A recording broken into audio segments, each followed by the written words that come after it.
Imagine breaking one tiny rule and feeling something on the other side of that line stare back.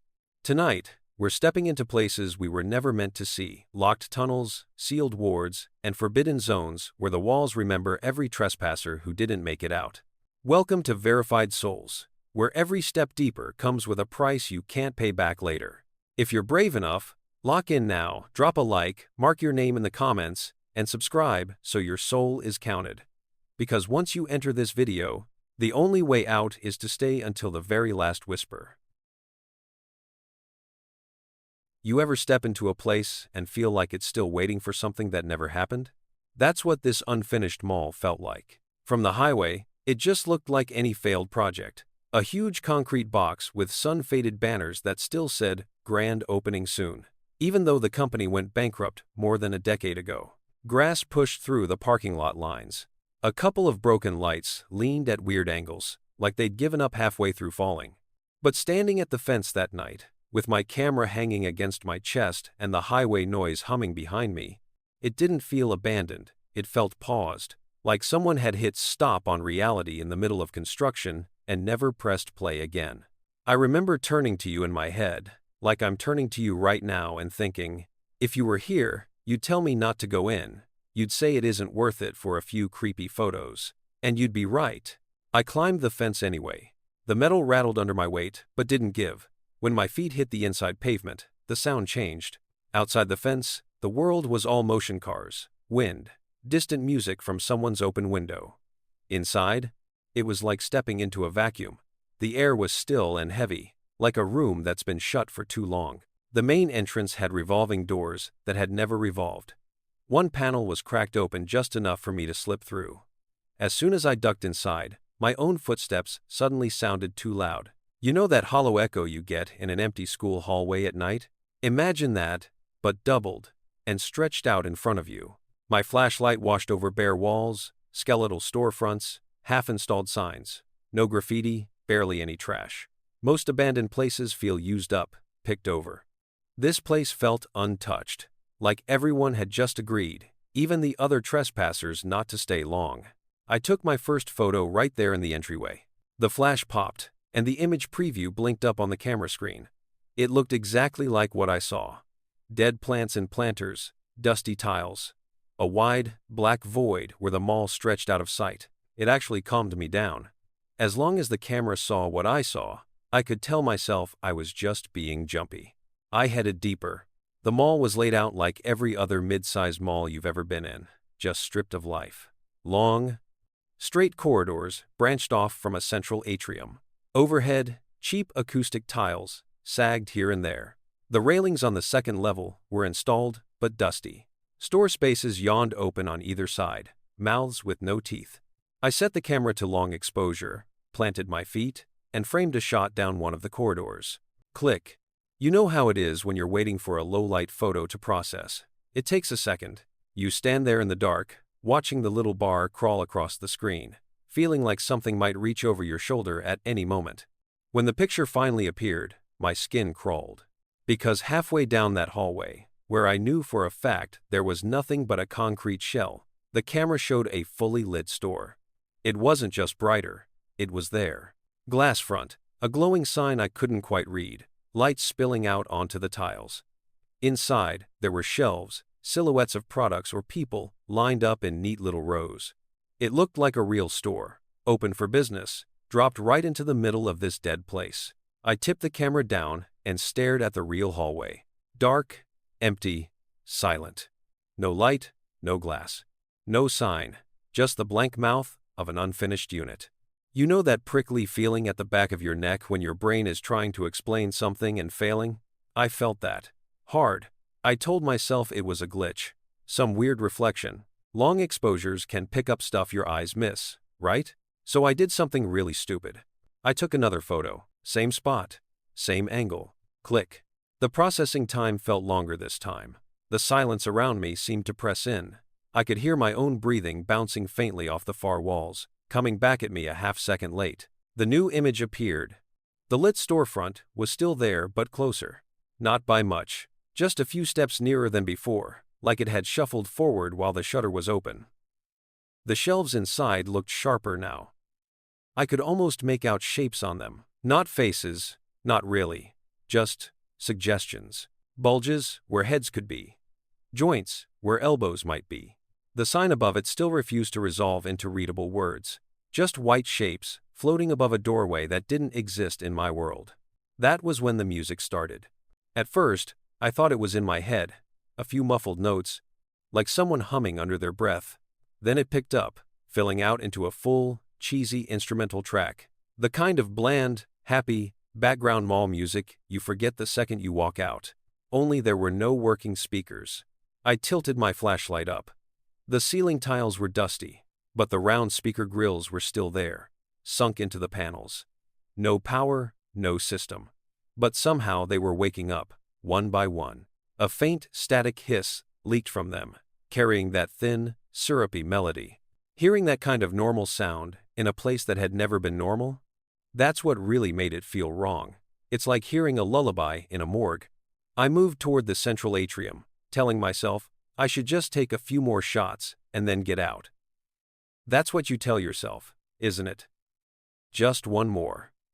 Just a little farther. Like, the danger is always 5 minutes ahead of you, not right where you're standing. The atrium was a wide, circular space. A dry fountain sat in the middle, nothing but a concrete bowl with some pipes sticking up. The second level looped around above. Empty railings, overlooking nothing. I lifted the camera and took a wide shot of the whole space. What showed up almost didn't look like the same building. Lights, all of them, blazing. The fountain was full, mid-splash caught crystal clear. Every storefront around the atrium was complete clean logos, bright interiors, full displays, and the place was crowded, not super detailed, not sharp, more like phone pictures of strangers in the background. Blurry figures mid-step, mid-turn, mid-gesture. They all seemed slightly distorted, limbs a little too long, angles a bit too sharp. But that wasn't the worst part. Even blurred, I could tell their heads were turned, not toward the stores, not toward each other, toward me. Every figure in that busy, glowing version of the mall was facing the camera, facing where I stood, like they all knew exactly where I was. My eyes shot up to the real atrium. Empty. No lights. No people. Just my weak flashlight beam and the white eye of the skylight above. I don't know if you've ever realized, in a split second, that you've already gone too far. That feeling of, I should have turned back 10 minutes ago. I had that. Standing there. Camera heavy in my hands. Music chirping overhead like it was trying to cover up the silence. Somewhere down one of the side corridors, something metallic slammed. The sound rang through the mall. Sharp. Final. It was a security gate. You know those roll-down metal grates malls pull across their stores at night? That sound, only louder, because there was nothing else to absorb it. Then another one. From behind me this time. Slam. I spun around. The corridor I'd used to enter the atrium now had a gate down across it. I was sure it hadn't been closed before. Dust clung to the links, but the track above it was still vibrating from the impact. I backed toward the center of the atrium, turning in circles, checking every route. Each main corridor out of that space ended the same way now, with a gate, some halfway down, some fully closed. They were hemming me in, quietly, methodically. The music didn't stop. It got louder. The overhead speakers crackled harder. Buried under the song now, I could hear something else. A voice. At first, I couldn't place it. It sounded familiar in that weird, uncanny way, like hearing your own laugh on a recording. Then it hit me. It was my voice. The speakers were playing back the little throwaway lines I'd muttered earlier while recording outside. The test clips you do when you're setting levels, when you think nobody will ever bother listening that close. Okay, so this place is kind of perfect. You know how your own voice sounds wrong when you hear it back? Multiply that by 10. It sounded like me, but stretched. Lower. Echoing. Each word had a faint after-image, like someone else was mouthing it along in an empty room. Yeah, this is gonna look great. The footsteps started next. Not running, not sneaking. Just walking. Soft, steady, taps on tile. Coming from a place I couldn't see. They circled the atrium, staying just outside my flashlight beam, just beyond the real layout of the mall. I did the one thing I shouldn't have done. I took another picture. I don't know why. Maybe because I felt like the camera was the only honest thing I had left. Like if I could see it on the screen, it would make it real, and real things can be escaped. I snapped a shot of the nearest corridor, the one with the gate halfway down. In the image, the gate was gone. The corridor was lit up bright as day. And lining both sides of it were mannequins. Not the classy kind with sculpted faces. These were blank, smooth ovals for heads. Featureless. Their pale bodies were turned toward the storefronts, not toward the camera. Every mannequin stood in front of a fully finished display window, as if they were customers frozen mid-browse. In the real corridor, there was nothing. Just dust and concrete. I stared at the photo, then at the empty hall, then back at the photo. My hands had started to shake. The camera screen jittered with every tiny tremor. Up above, the mall music hiccuped, skipped. The track rewound a bar and stuttered, notes collapsing over each other like someone had put a finger on the record and dragged it. My own voice broke through the static again, cut into chopped fragments. Don't turn around. I felt something behind me. Not air moving, not a sound, just presence. The sense you get when someone steps into your personal space from behind.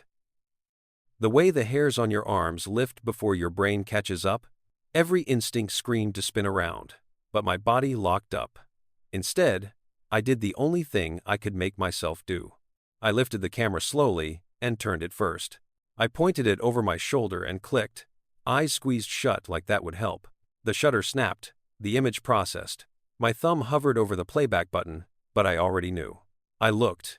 In the photo, I stood in the middle of the atrium, exactly where I knew I was. But I wasn't alone. Just a step behind my shoulder, filling the frame, there was a figure. Same height as me, same build, same camera strap looped around its neck. Its skin looked like plastic under the artificial lights. Its joints had that too smooth, too clean bend mannequins have. No face, just a blank, egg-smooth oval where features should have been. Except for one tiny, awful detail. The tilt of its head. It wasn't looking at the camera. It was angled down. Right where my real shoulder would be. Right where your shoulder would be, if you'd been standing there with me. The speakers let out a long, low hiss, like someone taking a slow breath through their teeth. The mall music cut off mid-note. In that raw silence, every part of me finally agreed on one thing. Get out. I don't clearly remember how I did it. I remember rattling one of the gates hard enough that something in the frame snapped, and it jerked up a few inches, just enough for me to throw myself flat and scrape through. I remember cutting my hands on the tile, catching my bag on the metal, leaving a streak of dust and blood as I scrambled. I remember not daring to look back at the atrium. Outside, the night air hit me like I'd been underwater. The highway sounded too loud, the crickets too real. The breeze on my face felt like waking up. I didn't look at the mall again until I was back in my car with the doors locked and the engine started. From the road, it looked like it always did, just a dead, unfinished dream. No lights, no movement. Later that night, I went through the photos. Every single shot inside the mall showed the same thing. A busy, finished shopping center. Stores open, lights on, people moving. Except every crowd was turned, just slightly, toward the lens, toward me. I deleted them. All of them. But here's the part that still keeps me up. Ever since that night, every time I walk into a real, open mall, one with music and crowds and sales and bored security guards, there's always a moment, just for a second, where the background track glitches. Doesn't matter where I am, doesn't matter what store. The music skips, the PA crackles, and underneath it, just for a heartbeat, I hear my own voice whisper through the speakers, in that stretched, echoing tone. Welcome back. You ever sit somewhere crowded and suddenly feel like you're the only one who doesn't know what's really going on? That's how it started for me on a rooftop above a mall that was still open, still alive, with a city wrapped around it like neon noise. The mall itself was ordinary. You'd walk past it in the day and never give it a second look. Food court, cheap clothing chains, movie posters peeling at the edges. But if you took the emergency stairs all the way up and shouldered a certain metal door hard enough, you'd come out onto a flat rooftop that the public wasn't supposed to see. Technically, it was just for maintenance, some vents, a couple of humming units, and a big rusted water tank. But at night, when the staff had gone home and the last movie ended, that rooftop turned into something else. It felt cut off. You could look down over the edge and see the glow of the street, the ants of headlights moving, people drifting in and out of the mall below. You could hear the muffled murmur of the last cleaners and security guards. But up there, it was just the sky, the wind, and whatever you brought with you. That night, I brought a projector. Not the expensive kind. Just a beat-up, second-hand thing, and an HDMI cable. The plan was simple. Drag up some folding chairs, point the projector at the side of the water tank, and have our own private cinema in the sky. No tickets, no rules, no one telling us to turn the volume down. I'm telling you this, like you're sitting beside me up there, because that's exactly how it felt. Like if you'd been there, leaning back in your chair with a drink sweating in your hand, you'd have thought it was the coolest thing in the world. For the first half hour, it was. We picked some random movie file from a hard drive, grainy, low budget, lots of dark scenes, the kind of thing you don't really care about but makes good background noise.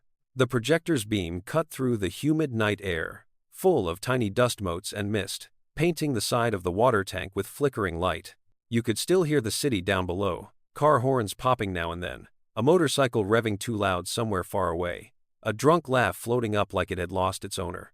All of it made the rooftop feel safe, like we were still anchored to reality. And then, slowly, it didn't. It started with the wind. The night had been breezy, just enough to make the folding chairs wobble if you leaned too far back. But it began to die down. Not gradually. Not naturally. It was like someone had turned a dial. One moment my hair was moving, my shirt flapping lightly. The next, everything hung still. You know when you close a window in a room and the air suddenly feels heavier? Imagine that, but outside. The city sounds didn't cut off completely, but they seemed to slide farther away. The honks and engines and voices were still there, but muted, like someone had shut a door between us and them. On the water tank, the movie kept playing. At first, I thought I was imagining it when the atmosphere on screen started to feel wrong. Not scary, not intense, just wrong. Instead of watching characters in a story, I felt like I was watching a recording of a place that shouldn't have been filmed. The rooftop was dark except for the projector's glow. Whenever it hit our faces, it painted us in shifting shadows. I remember looking over and seeing the light moving across the empty chair at the end of the row. Only, it wasn't empty in the projection. I didn't notice it all at once. My eyes slid across, barely paying attention, and then my brain rewound the last second in my head like a tape. On the water tank, the movie showed our rooftop, not whatever low-budget thriller we'd queued up. Our rooftop, the chairs, the tank, the edge. The angle was from some impossible point above and behind us, like a drone shot that no drone had ever taken. And in that version of our rooftop on the screen, there was someone sitting in the chair at the end of the row. In real life, if you'd turned your head with me right then, you would have seen the empty metal seat, reflecting a pale slice of light. But on the tank, in the projection, there was a figure. Not sharp, not detailed, just a dark outline of a person sitting back, legs crossed at the ankle, head tilted in our direction. You know that cold drop you feel in your stomach when your body realizes something before your mind does? I felt that. I stopped mid-sip. The bottle hovered halfway to my lips. The movie didn't cut or glitch, it just changed. One moment, a character was walking down a hallway. The next, the image had blurred, flipped, and settled into that familiar rooftop layout. Like we'd been swapped into the real without warning. I glanced at the laptop running the file. The progress bar still moved. Same time code, same title. As far as the computer was concerned, nothing strange was happening. On the tank, the rooftop scene lingered. The sound was wrong too. There was no dialogue, no soundtrack, just this thick, washed-out hum. If you've ever listened to audio from a microphone that was too far away, you know that hollow, distant quality. It was like that, layered with a faint whisper of the city. And under that, something else. A breathing sound. Not fast. Not panicking. Just a slow inhale, exhale. Like whoever was sitting in that extra chair was practically leaning into the mic. I leaned forward, staring at the screen, then at the real chair, then at the screen again. I wanted to nudge someone and say, "Do you see that?" But the words caught in my throat, because part of me really didn't want the answer. The figure on the tank stayed seated, unmoving. The projector's beam made the air in front of us look almost solid. You could imagine reaching into it and touching the image mid-flight. For a second, I had this insane thought that if I walked into the beam, I'd see myself up there too, sitting in that impossible recording. Then the angle on the projection shifted just slightly, like a camera adjusting its focus. In that tiny movement, something changed. The extra figure didn't turn, didn't stand, but the shape of its head tilted a degree more toward us. It was like it had noticed its own projection and was listening to see if we'd noticed it back. I realized then that the breathing in the audio had synced up with my own. Every inhale, every exhale. It wasn't just generic breathing. It was my rhythm, my timing. It sounded like me. There's something deeply wrong about hearing your own breathing sped up, slowed down, stretched, and shoved back at you as ambient noise. It made my skin feel too tight. My hands went clammy on the armrests. I reached over and touched the metal of the empty chair. Cold, solid, definitely empty. The rooftop around us hadn't changed. The vent behind me still hummed. The tank still smelled faintly of rust and stale water. If you'd walked up there just then, you wouldn't have seen anything out of place, except for the way we were all staring at nothing. On the tank, the recorded rooftop grew darker.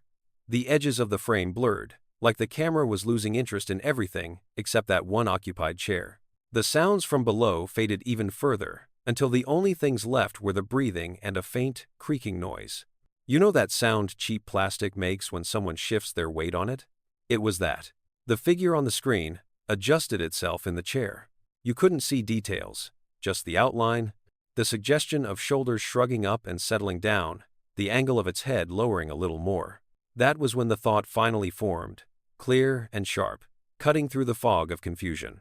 There is something sitting with us that only exists in the recording. My throat felt dry. The rooftop seemed smaller, pressed in on the sides. Somewhere far below, a store's closing announcement chimed faintly through the vents, warped and stretched by distance. The laptop timecode hit what should have been the end of the movie file. The progress bar reached the far edge, and then kept going. No freeze, no crash. It just rolled past the end, as if there was more footage hidden past the listed runtime. On the projection, the rooftop scene dissolved into static for a moment, then snapped back into clarity. Only now, every chair was full. The same metal chairs, the same rooftop, the same tank. But in the projection, each seat was occupied by a figure identical in posture and build to the people actually sitting there. Same hoodies, same hairstyles, same silhouettes. Except for one thing.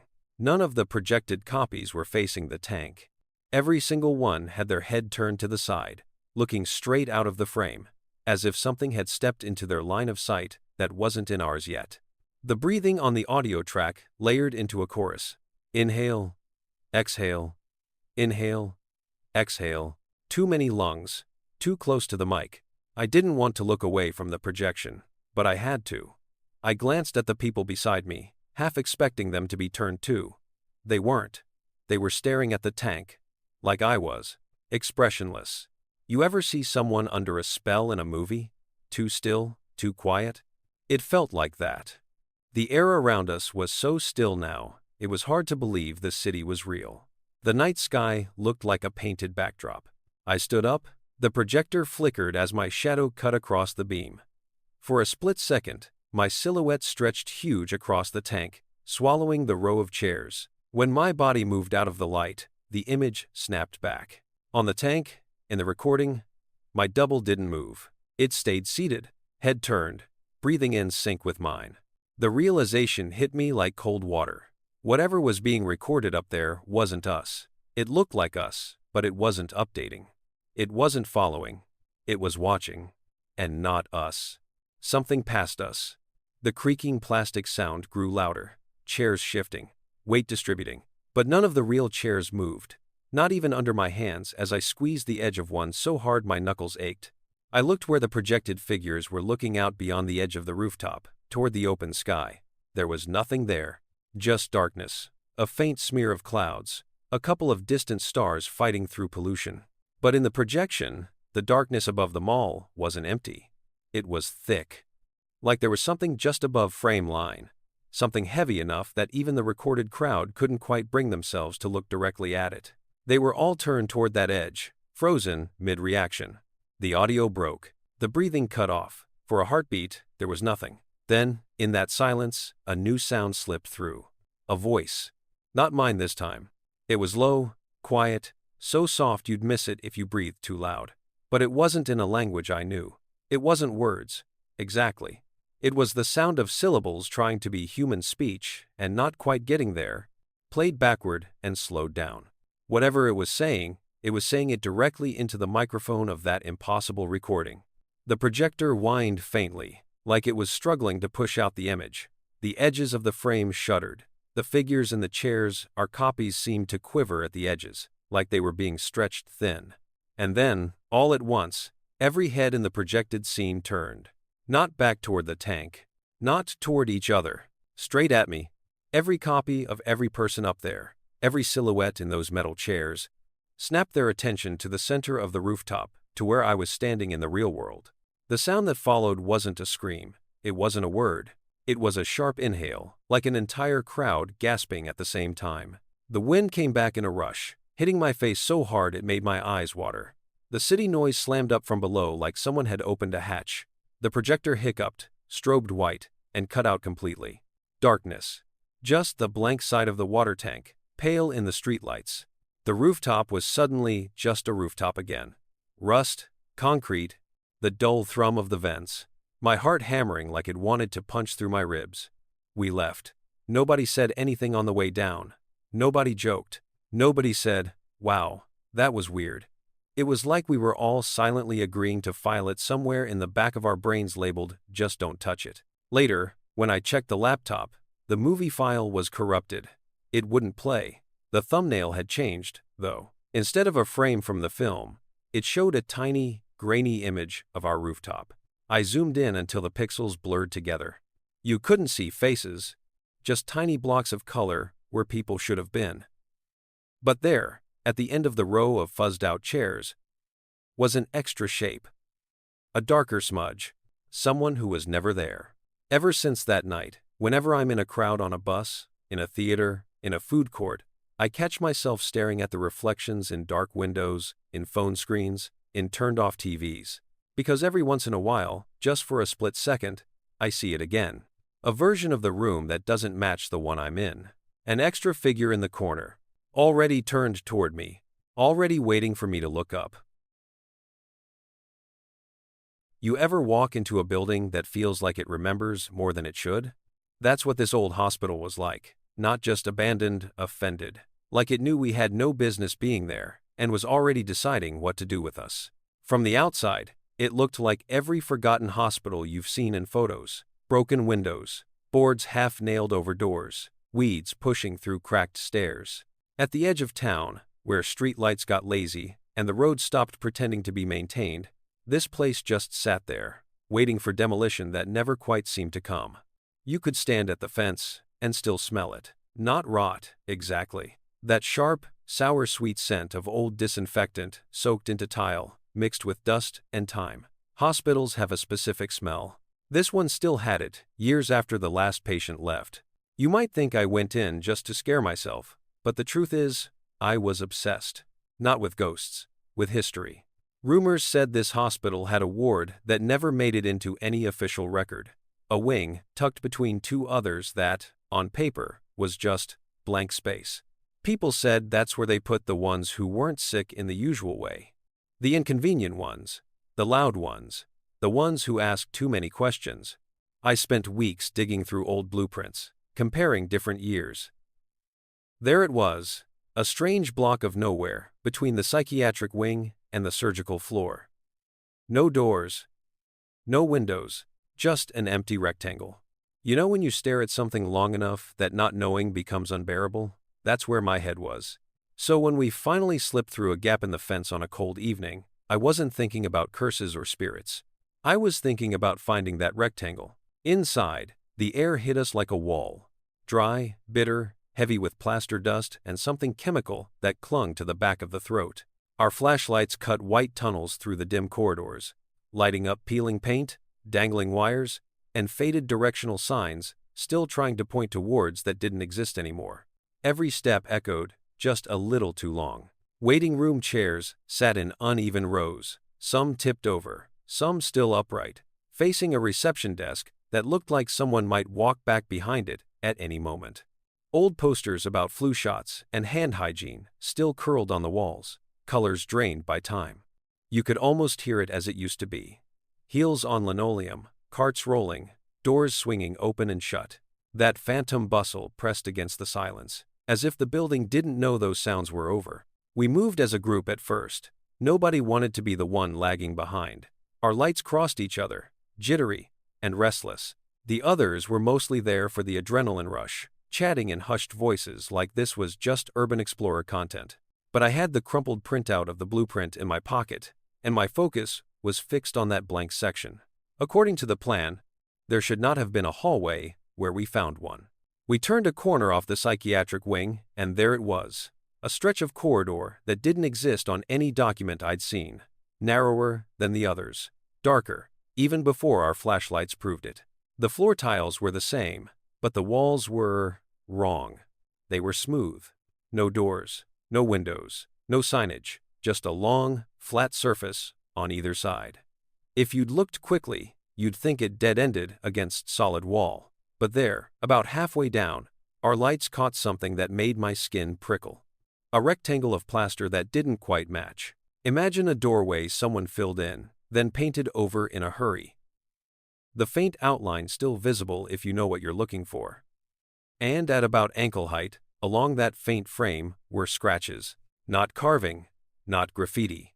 Scrapes, dozens of them, some shallow, some digging through the paint into plaster. They trailed horizontally, clustered around where a gap might have been if this had once been an actual opening. Like something, or someone, had dragged metal or bone there again and again. Nobody said anything at first. Our beams traced the marks, followed them up and around, then back down. The corridor felt tighter, like the walls were leaning in to listen. "That's it," I whispered, more to myself than anyone. "That has to be it."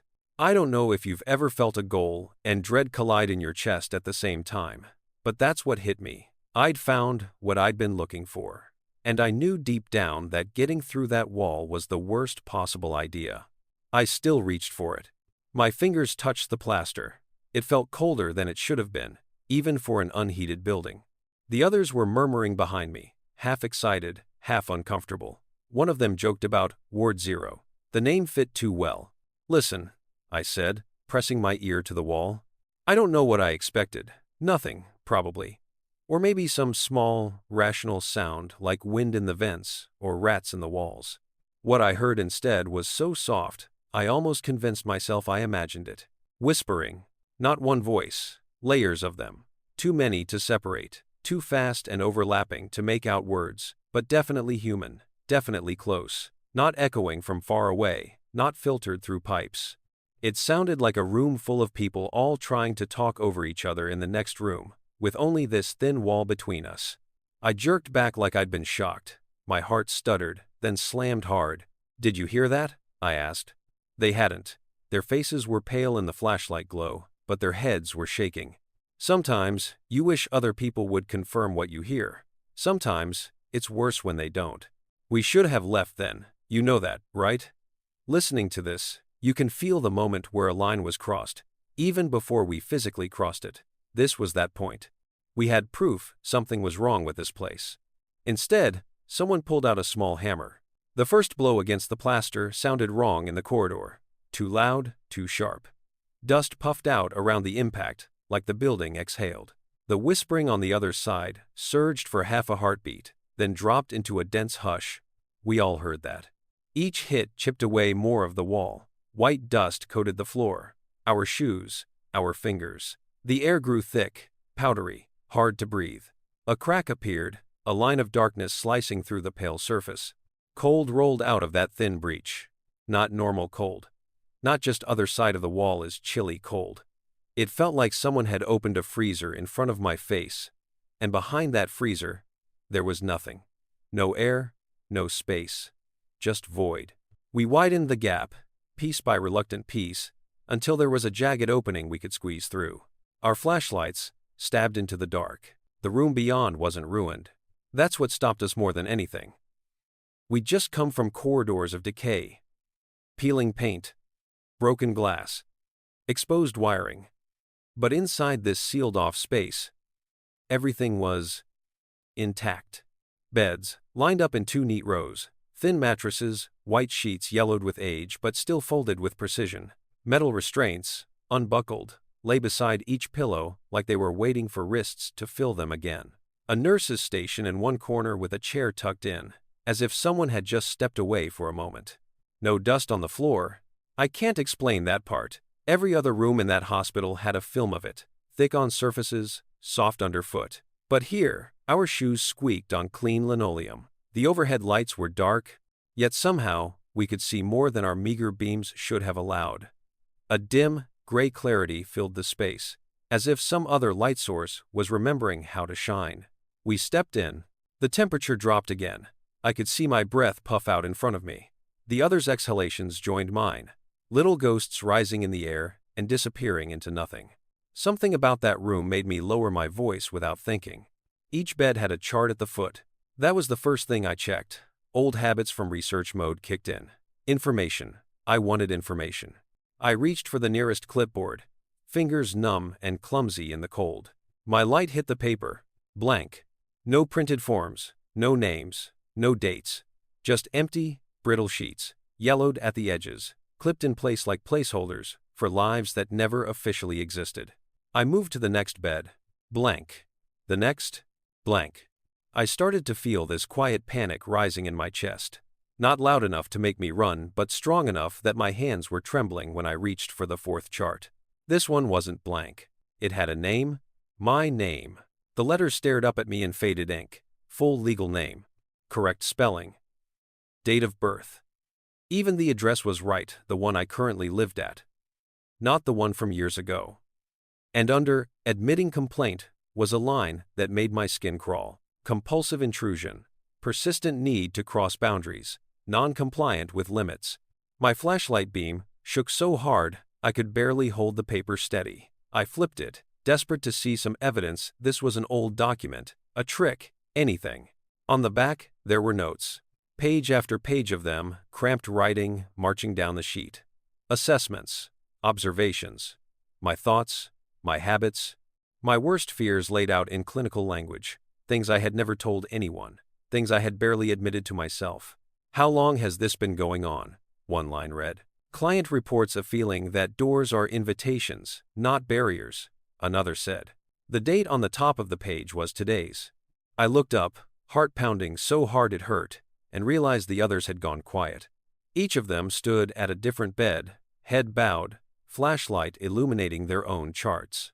Their own names.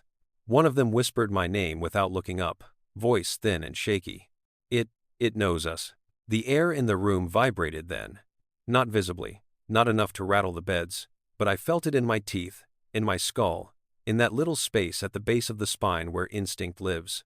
A low, thrumming hum that wasn't sound, exactly. Behind us, the opening we'd smashed through didn't slam shut. It just wasn't there anymore. Where the jagged hole had been, the wall was whole again, smooth, seamless, like it had never been touched. We were inside. The lights flickered once. A buzzing filled the ceiling. That familiar fluorescent hum. Every bed in the room let out a tiny, metallic jingle. Restraints. Shifting. I turned in a slow circle, aware now acutely that we weren't alone. Not in the usual haunted house way. This wasn't the sense of eyes from the dark. It was the feeling of something huge and very old, realizing it had new patience. The nurse's station chair was no longer empty. I didn't see anyone sit down. One blink, it was vacant. The next, there was a shape behind it. Not sharp, not fully formed, just the outline of a person in a uniform that matched no era. I knew layers of white and gray, edges blurred, face lost in shadow. But I felt its attention like a hand on the back of my neck. It didn't move, didn't stand, it didn't have to. The charts in our hands grew heavier. I looked down at mine one last time, fighting the urge to read further, to see what they thought would happen to me next. At the very bottom of the page, in neat, tidy handwriting, A discharge plan had already been written. Prognosis: poor. Readmission: inevitable. There was a line for my signature. My fingers spasmed. The pen clipped to the board wasn't plastic. It was metal, old-fashioned, cold. I dropped the chart. The noise it made hitting the floor broke something in the air. A tension snapped. One of the overhead lights popped, showering us with fine glass. We ran. I don't remember choosing a direction. I just remember sprinting toward where the door should have been. The wall met me with solid, cold resistance, then impossibly gave way. We spilled back into the hallway in a tangle of limbs and gasps, coughing on plastered dust we hadn't kicked up ourselves. Behind us, the wall was whole. No opening, no crack, no outline of a door, just smooth, uninterrupted paint. The whispering on the other side was gone. The hospital felt different after that, flatter, like the life whatever twisted version of life had been in that ward had retreated deeper, out of reach. We didn't talk much as we left. We just walked faster and faster until the ruined entrance spat us back into the night. The cold air outside felt too thin, too clean, like my lungs didn't trust it anymore. You'd think that would be the end of it. Except now, whenever I pass a hospital, any hospital, I feel it. That same hum under the floors, that same attention, checking the doors, the records, the names, and sometimes, when they hand me a clipboard to sign at a clinic or an office, and I flip through the pages, there's a blank form stuck in the back. No logo, no heading, just empty lines waiting to be filled. Down in the corner, in tiny letters, there's always the same printed label. Admission, voluntary. You know those dares that sound stupid, but not dangerous, until you're already in the middle of them? That's what this was supposed to be. Not a haunting, not a curse, just a tunnel, a flashlight, and a bad idea. Where I grew up, the coastline is more cliffs than beach. Old train tracks used to run right along the edge, cutting through the rock in these long tunnels carved a lifetime ago. Most of them got rerouted inland after a collapse in the 70s, and the old line was just left there to rot. On calm days, you could stand on the clifftop and hear something weird under the waves. Not the usual crashing and roaring, but a faint, low vibration. Old-timers would joke, "That's the last train, still running on the bottom of the sea." I thought that was just a story, a creepy little local legend. Then I found the side entrance. It was half hidden behind a tangle of bushes and a rusted maintenance gate, way below the main cliff path. To get to it, you had to climb down a narrow goat track while the wind shoved at your back and the sea breathed in and out below.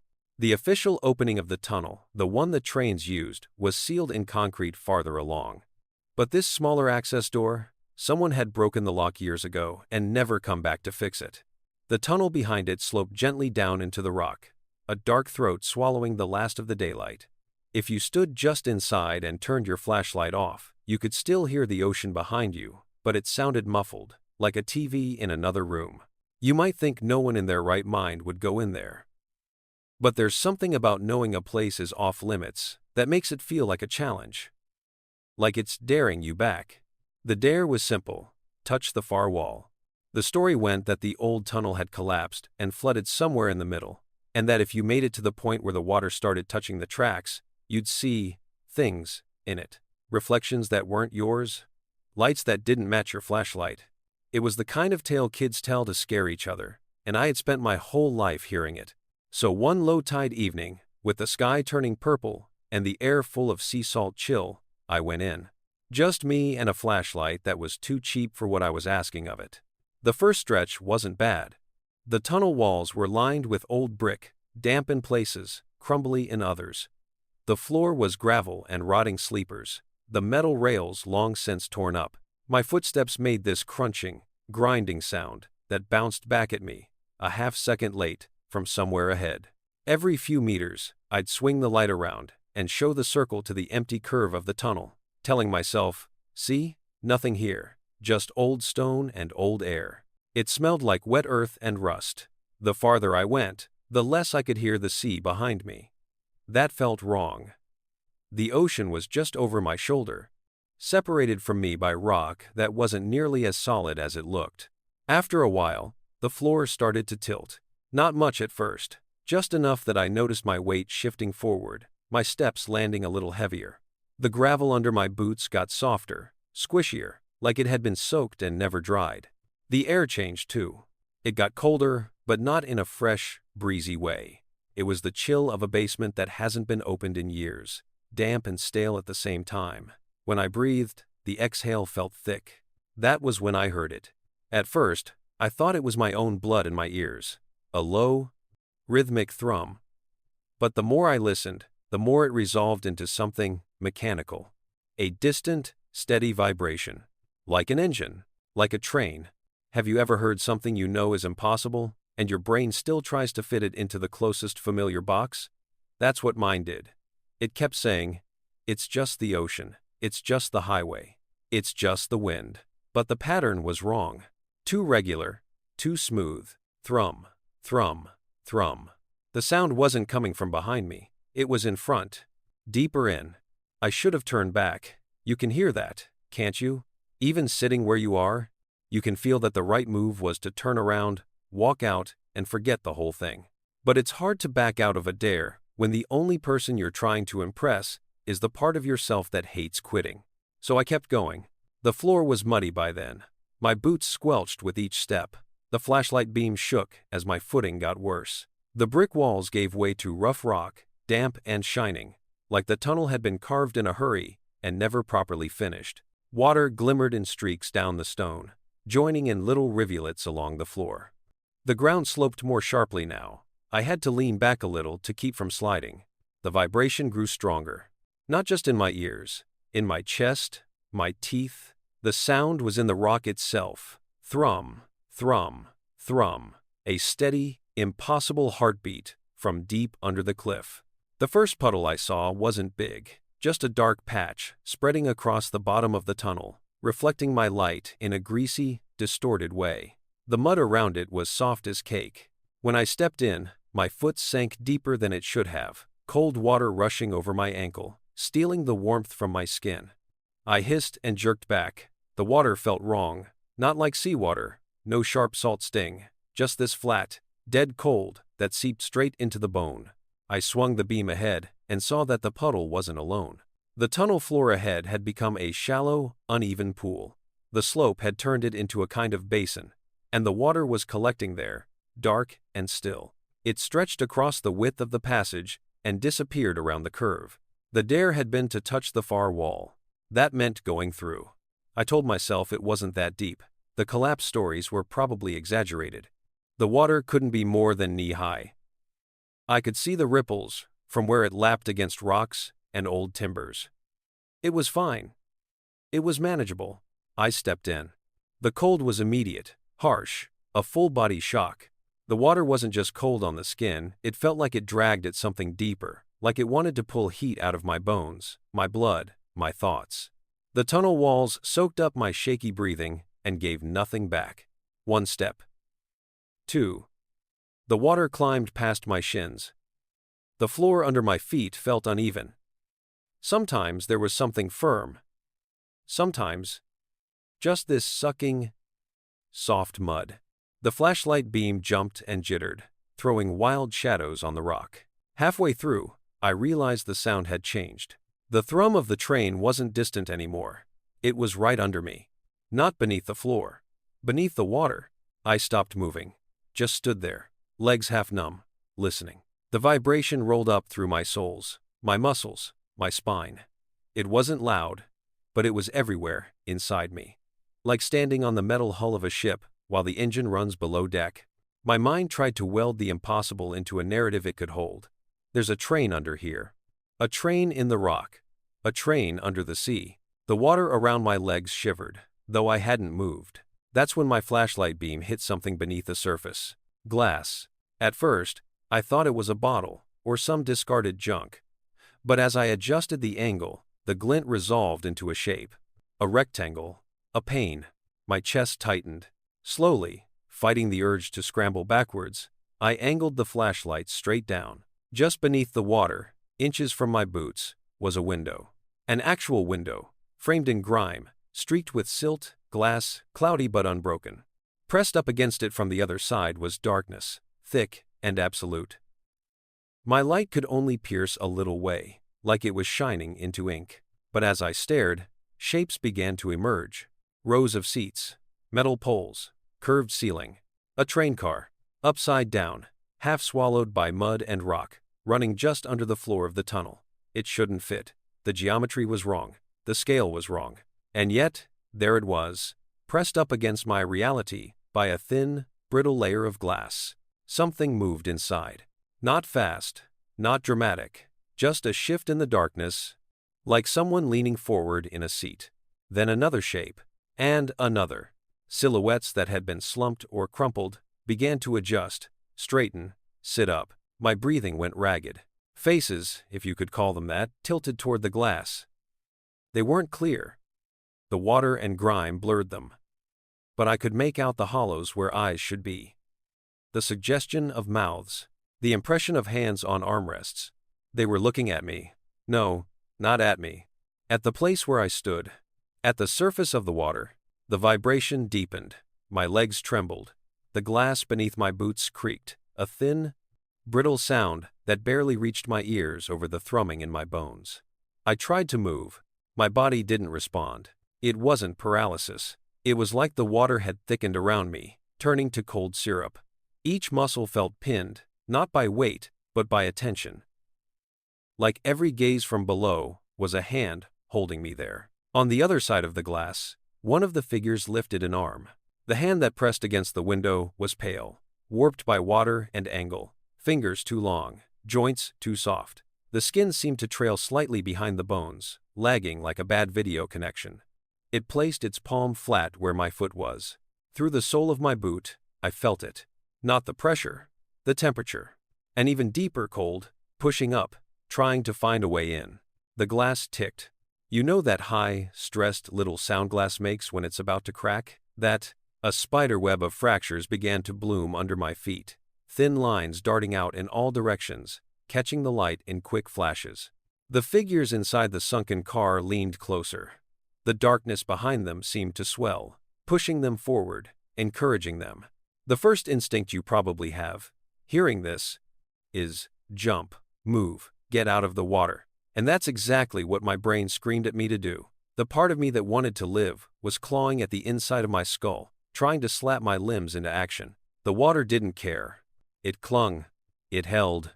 Something about being over that buried car, about standing on that glass, had hooked onto me in a way I didn't understand. The train under the sea had finally gotten someone on its platform, and it was not about to let go. The fractures spread. One line shot out beneath my left foot, another under my right, then they connected, forming a jagged loop.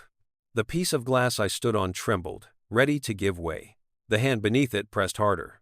My survival instinct did something desperate. It lied. It told me, in a sudden, terrifying rush of certainty, if the glass breaks and you go through, you won't drown. You'll just sit down. Take a seat. Join them. It'll be quiet. It'll be still. No more struggle. Just the steady, comfortable vibration of the train, running forever. For a heartbeat, that sounded almost peaceful. Then another part of me, small, stubborn, furious, revolted. I don't know where the strength came from. Maybe you're lending me some, just by hearing this. But I tore one foot up out of the water, like ripping it free of setting concrete, and threw my weight backward. The glass screamed. The piece under my other foot shattered as I fell, my leg plunging deeper, ice-cold water swallowing me to the thigh. Something brushed my calf. Not solid, more like a current with fingers. My hand hit the rocky floor behind me. Pain shot up my wrist. I pushed, hard, shoving myself backward, dragging my trapped leg out of the hole. The broken glass bit through the fabric, slicing skin.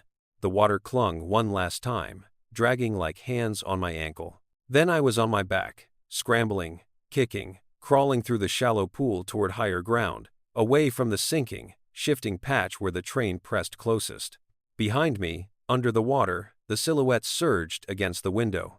I didn't look back. The sound of broken glass, deep and hollow, followed me up the tunnel. The vibration in the rock rose into a single, piercing tone that made my teeth ache. The cold chased me for meters, clinging to my skin, soaking into my bones. By the time I reached dry floor, my legs were shaking so violently I could barely stand. I half ran, half staggered back up the slope, flashlight beam wheeling wildly, lungs burning in the stale air. When I finally burst out of that side entrance, the sound of the real ocean hit me like a slap. Waves crashing, wind roaring, gulls screaming overhead. The sky felt too big, too bright, even in the fading light. I collapsed on the grass, panting, my clothes dripping with water that seemed to suck the warmth right out of the wind. Below, far below, the sea rolled against the cliff. For a second, just a second, I could have sworn I heard it. A distant, muffled horn. Not a ship's. A train's. I've never gone back to that tunnel. I don't walk near that part of the cliff anymore. But sometimes, late at night, when everything is quiet and the house is still, I feel it. A faint vibration under the floorboards. Not earthquakes, not trucks on a distant road. A rhythm. Thrum. Thrum. Thrum. Like something deep underground is still running its route, waiting for the next person foolish enough to step onto its glass and listen to it whisper, "Just one more stop." You ever cross a line you don't really believe in, and then feel something on the other side notice you? That's what happened to me on that mountain. Where this took place, shrines are everywhere. Big ones with tourists and souvenir shops, small ones tucked into alleys, weathered ones halfway up, stone staircases swallowed by moss. You get used to seeing those thick, twisted ropes, shimenawa strung across paths or gates.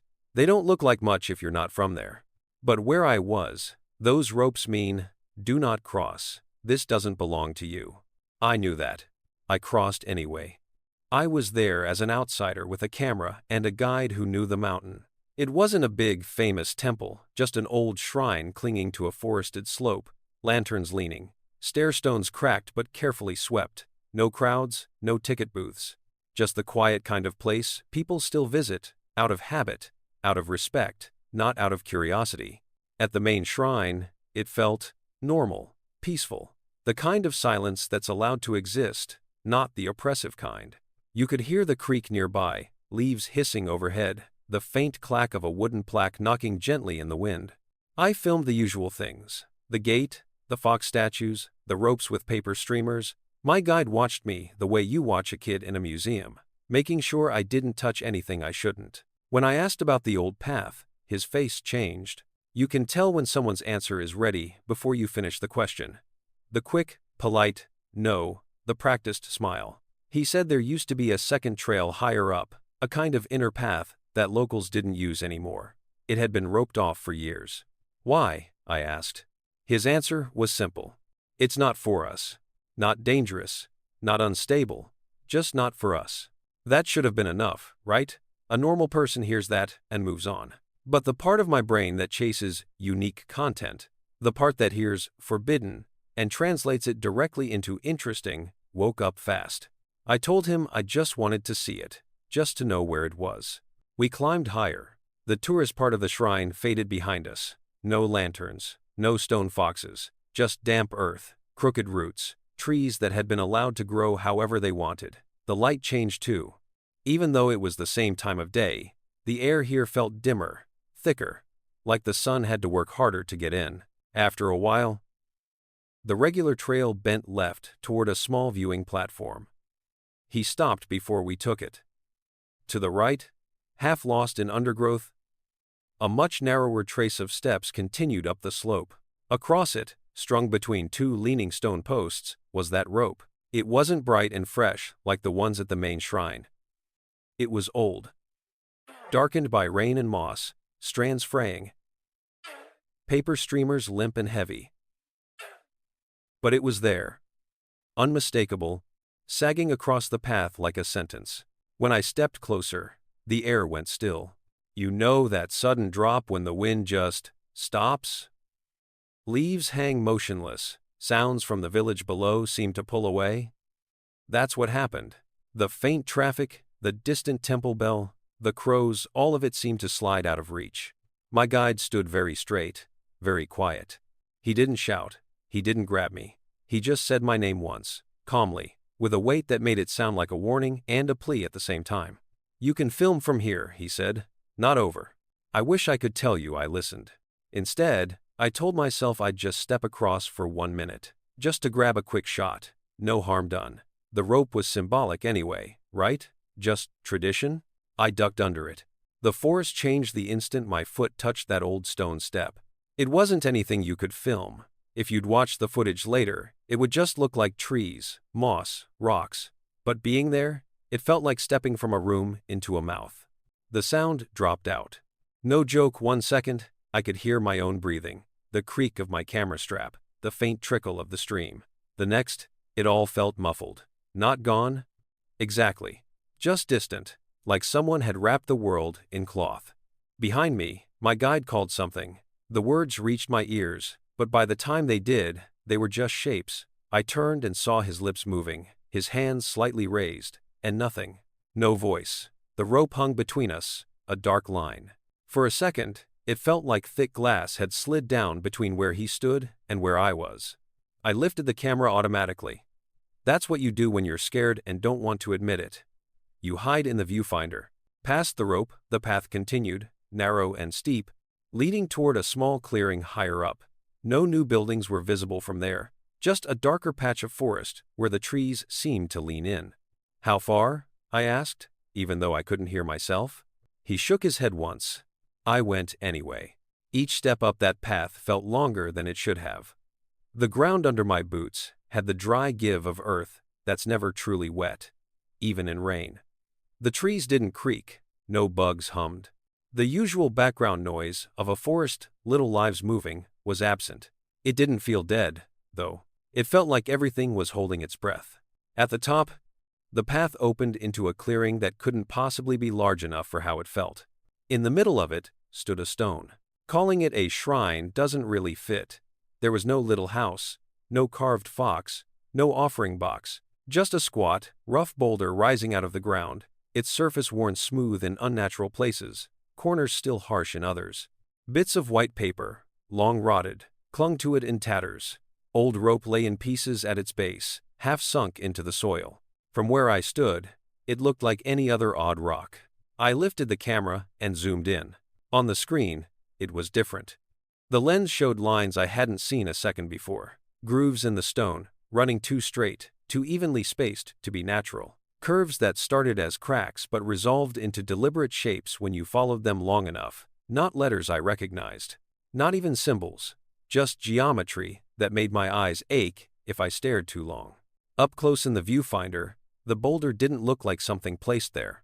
It looked like the exposed part of something bigger, still buried. The moment that thought landed, a low sound rolled through the clearing. Not from the stone, not from the ground.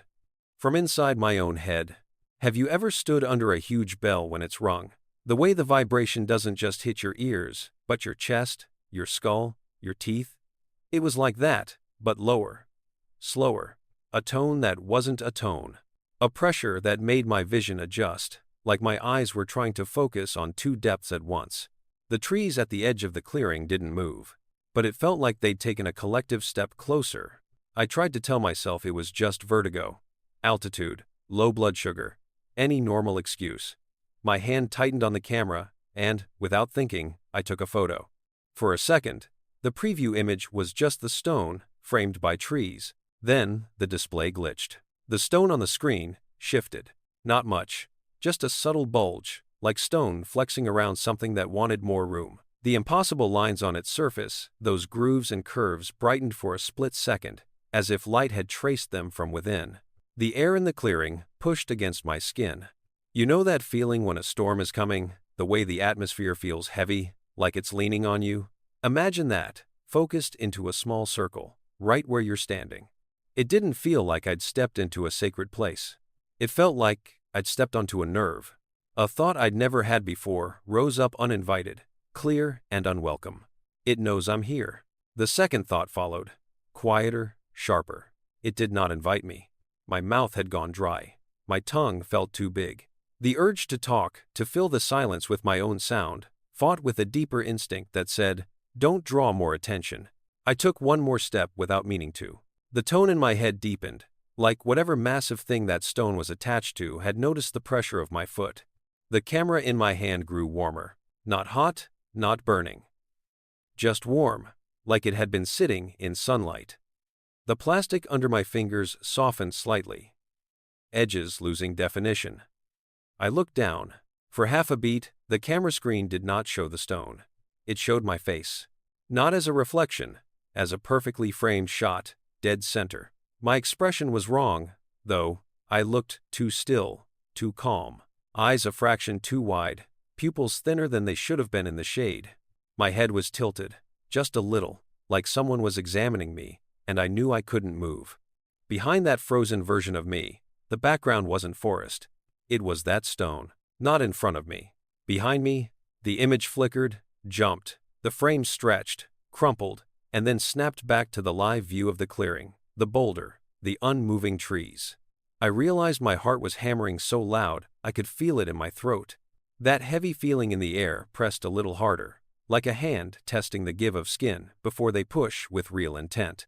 Somewhere, back down the path, someone shouted. This time, the sound came through. My guide's voice, raw and urgent, crashed into the padded world like someone had cracked a window. He wasn't using my name anymore. He was just yelling one word, down. The spell, if that's what you want to call it, broke in a jagged line. The clearing didn't feel empty, didn't feel safe, but it felt interrupted. Like something had turned its head from me for a fraction of a second to see who was making that noise. I moved. I didn't bow, didn't apologize. I just turned and stumbled down the path. Every step feeling like it might snap off a route that had been carefully laid for a reason I didn't understand. As soon as my foot touched the step just above the rope line, sound rushed back. The stream, the wind, the faint drone of insects, all of it crashed into my ears. My legs nearly buckled from the shock of ordinary noise. My guide grabbed my arm and yanked me the rest of the way under the rope in one rough pull. The moment I crossed back, the heaviness lifted. Not completely. It hung at the edge of perception, like a pressure change when you leave a plane. But compared to the clearing, this side of the rope felt almost weightless. He didn't scold me, didn't say, "I told you so." His face looked older though, more tired. "You crossed," he said quietly, like he was logging it somewhere. A fact, not an accusation. "I came back," I answered, because I needed to hear it out loud. He looked over my shoulder at the path, at the rope, at the space beyond it. His gaze was careful, like he was checking to see if anything had followed. "You weren't supposed to see that place," he said. "It's not for people like us." "Who is it for?" I asked. He thought about that a long time. Then he said, "For what was already there." We went down the mountain without talking much. Later, in my room, I went through the photos. Most of them were nothing special. Trees, gates, the main shrine, the usual. A couple were slightly warped, like I'd moved the camera at the last second. Then I reached the ones from the clearing. The first few showed exactly what I remembered.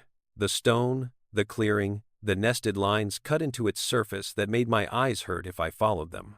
Then I hit a picture I don't remember taking. My back was to the camera. I was standing at the edge of the clearing. One foot lifted as if frozen mid-step. My shoulders were hunched, head angled down, staring at the stone. But the way my spine curved, the angle of my neck, it looked wrong. Like a puppet at the end of its strings. In the background, just beyond the stone, the trees weren't trees anymore. Their trunks had too many joints. Their branches bent in loops and knots that didn't belong. Something in that image was looking past me, through the lens, down whatever tiny line had connected that place to my device, straight at whoever would look at the picture later. My thumb hovered over the delete button. My phone turned itself off. "Dead battery," it claimed when I plugged it in, even though it had been nearly full a few minutes earlier. When it finally came back to life, that one photo was gone. Not corrupted, not glitched, just never there. Or that's what my phone wanted me to believe. Ever since then, every time I see one of those ropes across a path, I feel it in my teeth. That pressure, that low, impossible tone. And somewhere, in the part of the mountain my feet will never touch again, there is a line on something ancient that wasn't there before. A small, new groove. The shape of my step. You ever walk into a place and feel like the walls are looking at you the way a butcher looks at meat? That's what this old plant felt like from the second I slipped under the fence. From the outside, it was just another dead building on the edge of town, long, low, with busted-out windows and a sign so sun-faded you couldn't tell which company it used to belong to. Kids tagged the outer walls. Couples parked near it to do what couples do. Everyone had a story about it. Most of those stories started the same way. It closed overnight. Officially, there'd been a contamination issue. That vague phrase they use when they want you to imagine a recall, not a crime scene. The plant shut down, the workers scattered, and the chain link fence went up. Nobody ever came to take the equipment out. That part is what interested me. Where other people see a creepy building, scrappers see copper, steel, maybe some salvageable machinery. That's what I was after, the valuable guts left behind when the company cut and ran. I told myself it was just smart, not wrong. The plant was dead. I was just picking the bones clean. You know that smell you get near old fridges that were never cleaned out? That thick, sour, metallic scent that sticks to your tongue? Imagine that, but bigger. As soon as I slipped in through a bent section of the door and my boots hit the concrete, it hit me. Cold. And that smell, like blood and bleach and wet metal, soaked into every surface. The main floor was a skeleton of what it used to be. Conveyor belts sat frozen mid-loop. Steel beams arched overhead, hung with idle hooks that clicked gently against each other when the wind found its way in. Everything was filmed with a thin layer of frost, not real ice, just the visual kind you get when cold air and dust make the light seem grainy. My breath fogged in front of me, even though outside it had been a mild evening. I told myself that was a good sign. Cold means the refrigeration units might still be intact. Refrigeration units mean coils. Copper. Money. So I pushed deeper in, flashlight beam cutting through the dim, my bag clinking faintly with tools. You'd think a place like that would be loud, even when it's empty. Echoes, distant drips, the occasional clank. But the quiet in there was layered and heavy. Every sound I made seemed to get swallowed up instead of bouncing back. Even my footsteps sounded muffled, like I was already walking on meat. I passed the old locker rooms, doors hanging open, clothes still inside some of the metal boxes. A safety poster peeled off the wall, the cartoon worker still smiling, still reminding nobody to report any abnormalities immediately. That word stuck in my head. Abnormalities. In the main processing hall, metal rails crisscrossed the ceiling like a second skeletal skeleton. Tracks for the hooks, for the lines, for the product. Even standing there in full winter layers, I could imagine how it must have felt to work in that cold all night long. Fingers numb, breath fogging, knives flashing. My flashlight swept across the far wall and caught something that shouldn't have had power. A red emergency exit sign, faintly glowing. The rest of the building was dead, dark, but that little red rectangle hummed with life, casting a weak stain of color on the wall. Below it, a door. Metal. Restricted access. Authorized personnel only. The handle was heavy and stiff. A thick chain had been looped through it once, but somebody had cut it clean and let it rust on the floor. Out of habit, I checked where the wires from the emergency sign ran. They disappeared into the wall above the door. Wherever that sign was getting power from, it was coming from in there. The air felt colder near the seam. You know that little thrill you get when you find a part of a place no one else has picked over? That hit me hard. If this door had been chained and ignored, maybe whatever was behind it was still intact, still untouched. I told myself that's why my hand shook when I pulled it open. It wasn't fear, just cold. The room beyond wasn't huge, long and narrow. No windows. The ceiling, lower. The smell hit me first, concentrated.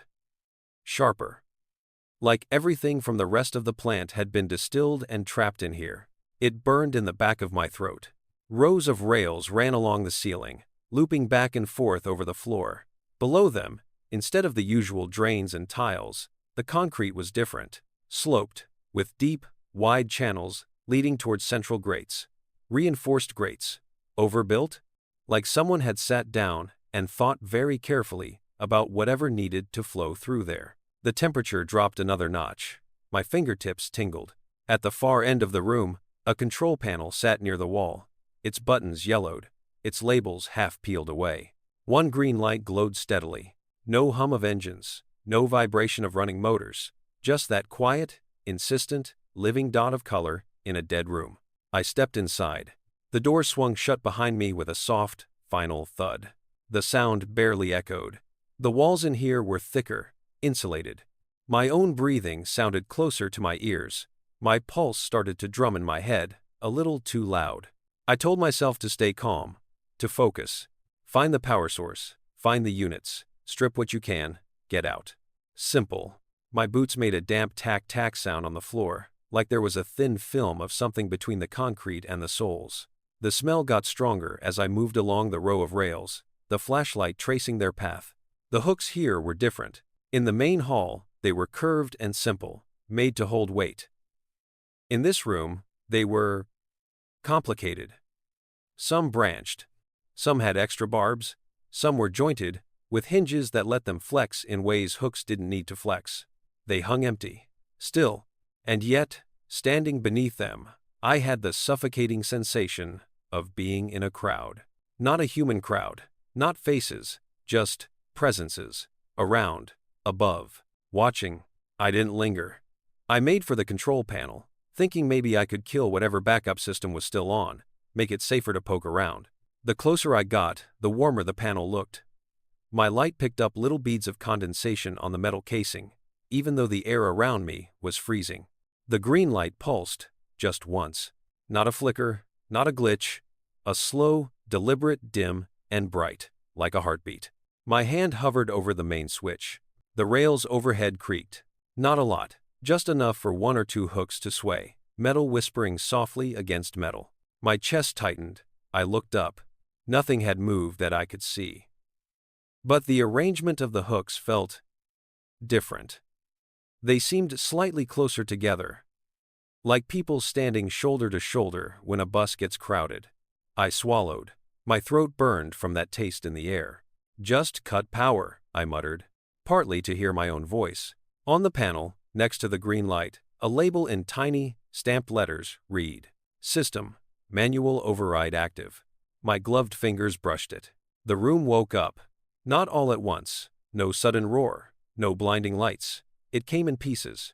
A low, almost subsonic hum throbbed through the floor, a vibration that traveled up my legs into my teeth. Somewhere behind the walls, something turned over slowly, like a massive animal shifting in its sleep. The hooks above my head began to move, not swinging wildly, not jerking on, just a slow, synchronized glide along the rails. Empty, quiet, circling, following a route they remembered by heart. My breath caught. For one insane second, I thought, maybe it's just residual power, some automated cycle. Then one of the hooks brushed the side of another. The sound they made wasn't clean metal. It was wet, like two knives tapping together inside a sink full of water. The hum through the floor thickened, seeping into the air. It vibrated in my chest like a second heartbeat out of sync with my own. My flashlight's beam trembled in my hand, and, for the first time, I realized the vibration wasn't just from the building. It was in me. Deep, under the skin. I started to back toward the door, keeping my eyes on the moving rows above, trying to track their slow, predatory loops. My heel caught on something. I glanced down. The floor around the central grate had changed. When I first walked in, it had looked like plain concrete, stained darker near the drains. Now, in the flashlight's beam, I could see textures rising out of the stains. Patterns, ridges and whorls, like something had been spilled there over and over until it left a topographical map behind. If you've ever seen old scars raised, shiny, twisting across skin, you know the look. The floor wasn't just stained, it was grown over, like the room had been fed for years, and it had started to incorporate what was given to it. Something in the grate shifted. A sluggish, thick little movement, just enough to distort the surface of whatever lay below the bars. Not liquid, not solid, something in between. The smell surged, hitting me so hard, I gagged. The hooks above changed direction. The shift was tiny, a subtle adjustment in their path, but the effect was clear. The looping circuit tightened, their route narrowed. Around me, not around the room, around me. As if whatever old logic this system followed had recognized a new piece of product on the floor. The hum in my bones synced with the rhythm of the rails. For a moment, my legs felt lighter, my arms less mine. Like my body had been reclassified without my consent from person to material, from who to what. I took another step back. The door was only a few meters away now. That was when something cold and slick brushed the back of my neck. My whole spine locked. Every instinct screamed at me to spin, to swat it away. But I didn't. Because the sensation wasn't like a hand, or a tool, or a drip. It was like my own skin was shifting. You know that pins and needles feeling when a limb falls asleep? Imagine that, but hot and cold at the same time, crawling over the surface of your back like a wave. The strap of my bag slid an inch, then another, without me moving. I lifted my hand and touched my neck. The skin there felt wrong. Too smooth, too tight. Like plastic pulled over something, almost the right shape, but not quite. For a heartbeat, pressing my own fingers into my own flesh, I couldn't feel where I ended, and something else began. Like there was an extra layer in between. The rails above hissed softly as the hooks passed overhead, their points glinting in the flashlight's jittery glow. One hung lower than the others, its jointed shaft bent, as if something heavy had once dragged it down. As it passed over me, my neck burned. A line of fire traced across my skin, from just below my ear to my collarbone, in the exact path that hook would have taken if it had been a few inches lower. No contact. No touch. Just a line that felt suspiciously like the memory of being cut. My vision blurred. For a moment, the room shifted at the edges. The walls seemed farther away. The ceiling higher. The rails multiplied, crossing and recrossing, and in every direction, there were shapes hanging from them. Not animals. Not quite human. Bundles of tissue, stretched too far, folded in on themselves. Patches of skin stitched to muscle, muscle to bone, and bone to other things. Things that moved when they shouldn't. Every one of those hanging shapes had something I recognized. A hand, a jawline, a familiar scar. Pieces that looked like people. Pieces that looked like me. The hum rose into a whine. The world tilted. My knees buckled for half a second, long enough for the system, whatever intelligence still thrummed through metal and concrete and old blood, to try and slip one more layer on me. I snapped. Not in a breakdown way. In a survival way. I slammed my shoulder into the door, hard enough that pain flared white. The handle bit into my palm as I spun it, expecting resistance, expecting the room to hold me in. It opened. The hum cut off the second my boots crossed the threshold. Not faded, not softened. Stopped. Behind me, the hooks slowed. Not like machines powering down, but like something disappointed losing interest. The smell dulled, flattened, became memory instead of presence. I didn't look back. I just walked. Fast. Through the main hall. Past the silent rails. Across the cold, slick floor. The plant watched me leave. Its empty windows black and flat. The air warmed by degrees with each step toward daylight, like I'd been walking with a freezer door strapped to my back and someone was finally closing it. Outside, the night felt thin. The ordinary chill couldn't touch the cold that had sunk into my bones. I climbed the fence, hands shaking, clothes reeking of metal, and something darker. The world beyond looked wrong for a few seconds. Like everything was made of packaging instead of people. It took a long time for that feeling to fade. I didn't notice the scar until a week later. Not the big kind. A thin, pale line along the side of my neck, exactly where the phantom cut had burned. It looked old, like it had healed years ago. When I touched it, my fingers went numb for a second. Doctors brushed it off. Old injury, they said. You must have forgotten. I hadn't. You don't forget a room that tries to decide you're not a person anymore. Now, sometimes, when I'm in a supermarket meat aisle, or a cold storage unit, or even near a metal hook in someone's garage, that feeling comes back. Just a whisper, at the edges, that hum, that reclassification, and a thought, not mine, pressing against the inside of my skull, trying itself on, like a label on a package, ready for processing. You ever look at a fence and feel in your gut that whatever's on the other side doesn't want to be seen? That was this place. Out in the desert, miles from the nearest real town, there's a stretch of land everyone knows about and nobody's supposed to talk about. They call it different things: test range, proving ground, restricted area, but it all means the same. Turn around. You're not invited. We didn't turn around. You have to understand the mindset. Long, empty highway. Stars so bright they don't look real. A chain link fence running along the sand like a joke, topped with coils of razor wire and peppered with use of deadly force authorized signs. And after a while, every sign you see stops being a warning and starts feeling like a dare. We'd already been parked at the shoulder for 10 minutes, lights off, engine ticking, just staring at that fence. On the other side, the desert looked exactly the same as the side we were standing on, flat, scrubby, boring. But every once in a while, someone would post footage online of strange lights moving over that nothingness. No sound, no explanation. That's what we wanted. Not alien selfies, just proof. One weird light, one strange craft, something real to point at and say, "See, I'm not crazy." You know how this goes. One person suggests jumping the fence as a joke. Another laughs like they're not serious. Then they get quiet. What if we just went in a little, just past the line, just to see how far it really goes? That's how I ended up standing in front of government warning signs with my hand on cold metal instead of my keys in the ignition.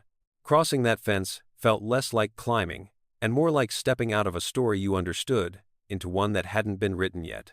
The desert on the other side was the same. The feeling wasn't. Have you ever walked into a house where a fight just happened, even if everything's tidy? That charged, invisible electricity in the air? It was like that but colder. The darkness felt heavier, as if the stars were working harder to shine through it. We moved fast at first, staying low without really knowing why. No spotlights lit up, no trucks started, no helicopters appeared. Just sand, scrub, and the soft crunch of our feet. The fence, once we were past it, seemed small, pointless. "See?" one of us whispered, and the sound felt weird, like it didn't quite belong in the air. Nobody cares. I cared. My stomach had that hollow feeling you get when you're about to do something you can't take back. Ahead, somewhere past where the land dipped, a faint glow shimmered on the horizon. Not a town, not a building, just this blurred smear of light hugging the ground, too low and too still to be headlights. We headed toward it. The farther we went, the more our phones freaked out. Signal bars vanished, compasses spun, the GPS map froze, then showed us in the middle of an ocean, then reset, then gave up. The more the tech failed, the more exposed I felt, like we were stepping out of the stitched-together safety net of the normal world and into a blank space. At some point, the constant background hum of the highway faded. We weren't that far from the road. We hadn't walked long enough for the sound to disappear. But the desert fell quiet in a way deserts don't. No wind, no insect buzz. Our footsteps hit the ground and didn't echo, didn't crunch, didn't add up into anything familiar. They just went in. The first light wasn't in the sky. It was under our feet. I felt it before I saw it, a faint warmth through the soles of my boots, like a buried pipe carrying hot water. When I looked down, the sand around my toes had a strange tint, like something was glowing deep underneath. We stepped back. The ground didn't change. Just that subtle, impossible suggestion of light leaking through miles of rock. We should have turned around then. You know that. I know that. Even in the moment, some part of me knew it. But it's hard to walk away when you feel like you're on the edge of seeing something no one you know has ever seen. The glow on the horizon sharpened as we climbed a low rise. It resolved into a circle of white light pooled on the desert floor, like someone had dropped a slice of daytime out there and forgotten to pick it up. No poles, no lamps, just a perfect ring of illumination. We crept up to the edge of the ridge and looked down. In the middle of that circle sat something. It looked like a craft in the way a shadow sometimes looks like a person, close enough to trick your brain, wrong enough to keep you uneasy. Smooth curves, no seams, no visible engines, half sunk into the ground, tilted, like it had crashed, and then been carefully, partially buried. Around it stood figures, tall, covered head to toe in suits that weren't quite any kind of military gear I'd seen. No insignia, no flags, no rank. Their faces were hidden behind featureless visors that reflected the glow from the ground, turning each head into a white blank. They didn't move like soldiers. That's what unsettled me the most. Their posture was too relaxed. Their heads tilted too slowly. Their gestures were measured in strange, precise arcs. It was like watching actors in slow motion, or people underwater. I should have been terrified of being spotted.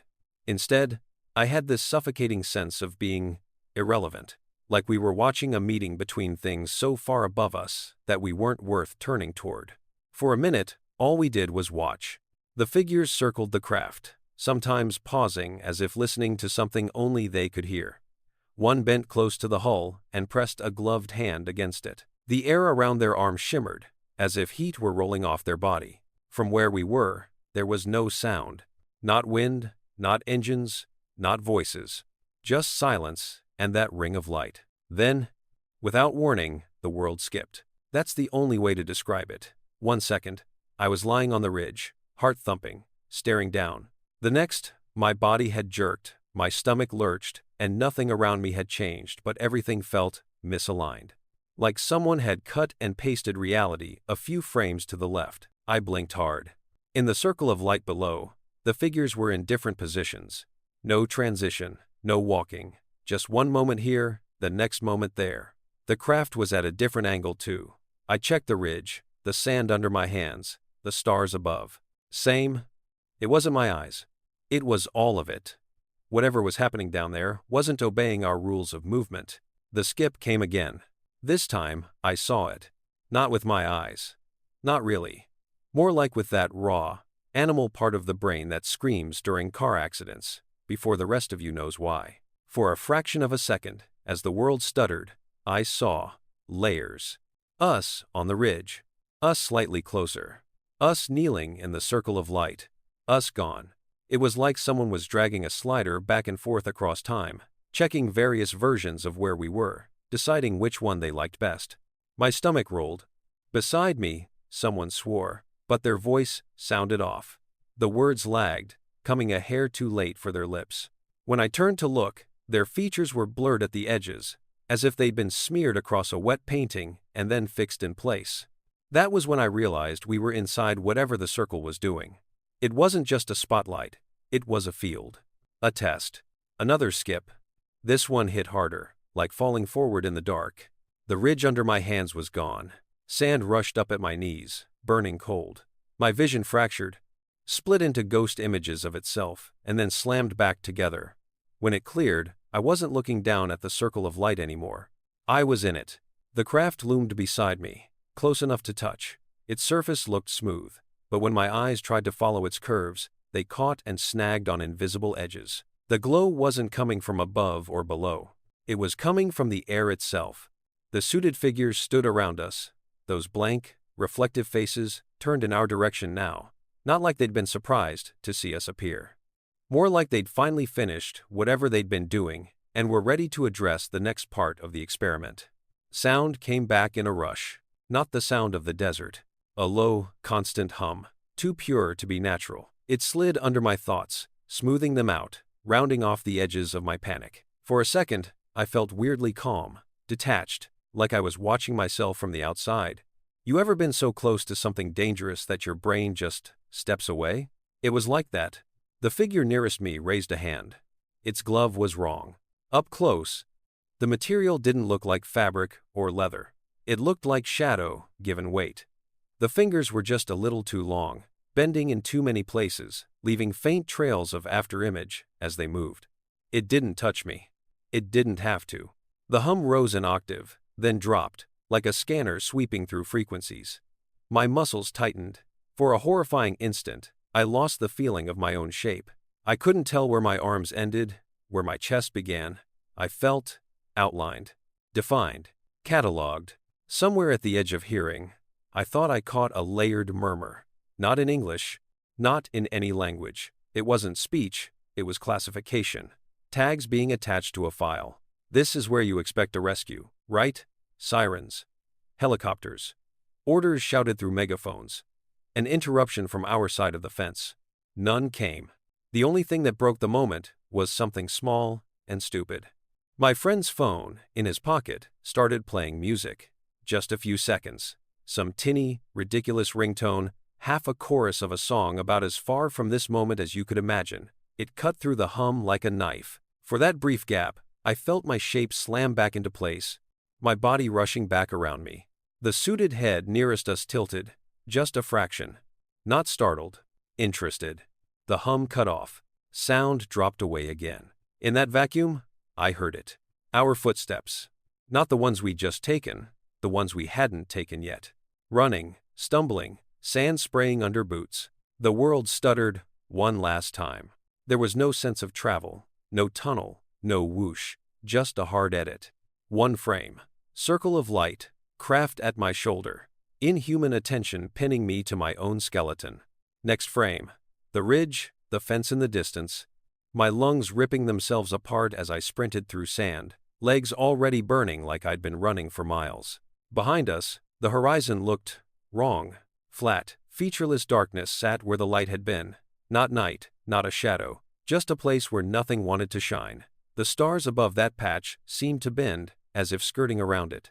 None of us said a word until we were halfway back to the highway, the fence looming up like a finish line. Even then, talking felt dangerous, like describing what happened would draw its attention back. We never went to the authorities. What would we say? Your secret project looked at us weird and we don't feel right now? They already know more than we do. That's what terrifies me. You want to know the worst part? It isn't the missing time. Yes, there are gaps in the night that don't add up, little slivers that don't fit the drive, the walk, the run. Yes, sometimes when I look at clocks, the numbers twitch, like they're trying on other arrangements. That's not the part that gets me. It's the videos. A few days later, one of us tried to go through the footage on his phone. He'd been recording when we first climbed the ridge. We remembered him holding the camera, pointing it at the fence, the sand, the darkness. We argued with him, told him to turn it off. On the file, it plays differently. It starts with us already inside the fence. No car, no highway, no argument. Just four figures walking into the dark, the camera jostling against a chest, breathing loud and steady. The angle never changes, nobody speaks. And at the very end, just before the footage cuts off, the camera swings down. For a split second, it catches our shadows on the sand. There are four human shapes, stiff and familiar. And one taller, standing just a little behind, head tilted in a way that pulls at memories my mind won't let me access. When we scroll through the clip, frame by frame, looking for glitches, the timecode does something impossible. It runs backward for 2 seconds. Just long enough to erase the fifth shadow. Just long enough to remind us that whatever we trespassed into that night isn't guarding a place. It's guarding control of the story. And every time we think back on where exactly that circle of light was, our memories don't agree. Like we were never supposed to be able to find it again. On a map, or in our own heads. You ever go back to a place from your childhood and feel like it remembers you better than you remember yourself? That's what this mansion was for me. From town, it just looked like an old shadow on the hill. Big, dark roofline, tall windows boarded over, trees grown too close to the walls, like they were trying to swallow it. When I was little, we'd ride past it in the back seat, and the adults would get quiet. Nobody pointed. Nobody explained. It was just there, looming. I remembered it as a place full of dares. Kids swore someone still lived there. Others said the family that owned it had vanished, and the house had been locked up overnight. The only thing everyone agreed on was that the floor plan never stayed the same. You'd hear stories like, "My cousin went in once, and when he came out, the front door was on a different wall." I always thought that was just exaggeration, stories getting bigger with each retelling. Until I went back. They'd taped a bright orange notice to the front gate the week before, restoration approved. Some developer had finally bought the place. There was a date when the crews were supposed to start work, and a cheerful little sketch showing what the new Heritage Hotel would look like. That bothered me more than it should have. It felt wrong that this weird, half-forgotten piece of my childhood was going to get sanded down and repainted into something Instagram-friendly. The thought hit me one night like a punch. If I didn't see it one more time, the version I remembered would just disappear. So I decided to say goodbye. Not by standing at the gate. By going in. It was just before evening when I climbed the hill. The town behind me looked like it always did. Church steeple, clustered roofs, the same few stupid billboards. But the closer I got to the mansion, the flatter the sounds felt. Like I'd passed through a layer of thicker air. Up close, the place looked less like a house, and more like a frozen accident. Tall, narrow windows, boarded in a hurry. Ivy gripping stones so tightly, it had pried mortar apart. One wing had scorch marks up the side, from a fire that must have happened after my childhood memories ended. The front door was chained. The side door wasn't. You ever walk into a building and feel like you're stepping into an old photograph you remember wrong?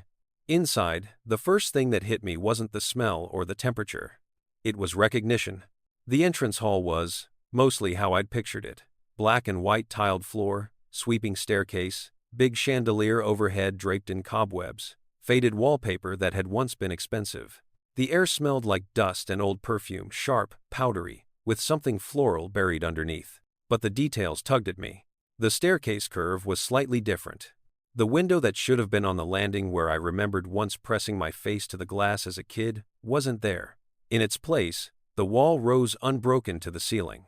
I stood there for a full minute, just listening. The house was quiet, in that thick, padded way that old places get. No obvious creaks, no footsteps, no rats scratching in the walls. But I had the strong, uncomfortable sense that something was listening to me back, taking inventory. I started walking. My boots left faint prints in the dust, but not as many as they should have. In some patches, the floor looked freshly disturbed, like someone had already walked through recently, and the dust was still settling. There were no footprints to explain those smudges. Rooms opened off the hall, half furnished, half stripped. A dining room with a table still in the middle, the chairs draped in sheets that sagged like collapsed ghosts. A sitting room with a cracked mirror over the fireplace, my reflection warped and doubled in the broken glass. Every so often, I'd round a corner and collide with a memory. A doorway I was sure had once led to a pantry now opened into a narrow corridor lined with bookcases. A closet I remembered hiding in as a child just wasn't there. The wall where the door should have been was smooth, unmarked, like it had never existed. You know that weird feeling when a word sits on the tip of your tongue and won't come out? That's what navigating that house felt like. A whole childhood worth of, I know this, that never quite matched the floor plan beneath my feet. I kept telling myself I was misremembering, that houses seem bigger or different to kids. That I'd filled in gaps with imagination. I clung to that rationalization all the way up the stairs, hand sliding over the dusty railing. The upstairs hallway was narrower than I remembered. Or longer. It was hard to tell. Doors lined both sides, some open, some shut. The wallpaper pattern repeated and repeated, until it almost made my eyes cross. A draft whispered past my ears, from no clear direction. About halfway down, I saw it. A door painted pale blue, chipped around the handle. I knew that door. Behind it was the bedroom I remembered from being very small. Lace curtains, a toy chest under the window, a faded rug with flowers woven into it. I hadn't thought about that room in years, but standing there, with my hand hovering over the knob, I could suddenly recall exactly how the doorknob felt when you turned it loose, a little wobbly. I turned it. It wobbled. The door opened. For a second, my brain refused to process what I was seeing, because it matched too perfectly.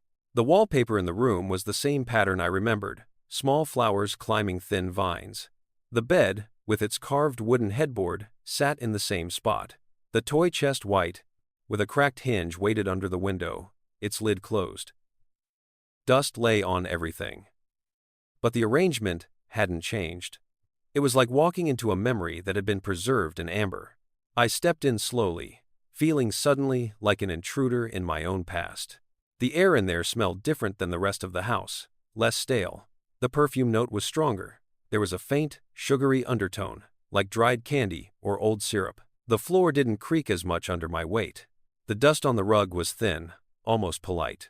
I went to the window. The curtains, when I pushed them aside, felt stiff but intact.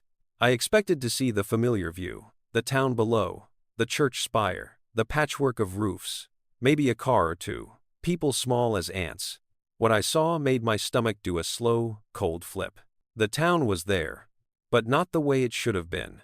The church steeple was taller, and in a different place, slightly off to the right. Some buildings I knew were missing, others had shapes that belonged to a different era, entirely wrong styles, wrong roofs. The cars on the street, the tiny ones I could make out, weren't the ones that should have been there either.